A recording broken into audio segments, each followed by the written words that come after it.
Hello guys, আসসালামু আলাইকুম। Welcome back to my channel Suma's moments.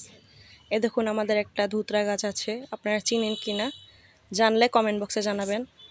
দেখুন কি সুন্দর ফুল ফুটেছে, এখনো ফুটেনি। এ দেখুন কলি, এ দেখুন এটা হালকা হালকা ফুটেছে, ফুটলে আরও সুন্দর লাগে। এই দেখুন, এই দেখুন পাতা,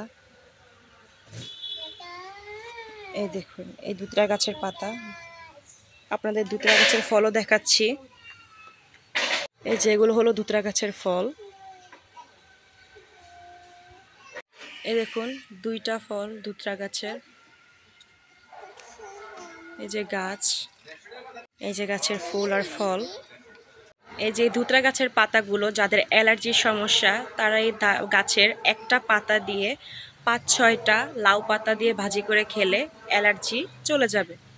আবার বেশি খাওয়া যাবে না, একটা পাতা নিতে হবে, ধুতরা পাতা 5-6-7টা লাউ পাতা দিয়ে ভাজি করে খেতে হবে।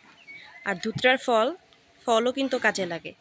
সেটা হচ্ছে ধুতরার ফলটা, এই ফলটা আমাদের কানে যদি কম শুনি বা এক সময় কানে তবদা লেগে থাকে, এই ফলটা তখন বাতি হলে এটার ভিতরের বিচিগুলো ফেলে সরিষার তেল দিয়ে হালকা গরম করে, তারপরে কুসুম গরম হালকা ঠান্ডা হলেই সরিষার তেলটা কানে দিলে কানের তবদাটা ছেড়ে যাবে।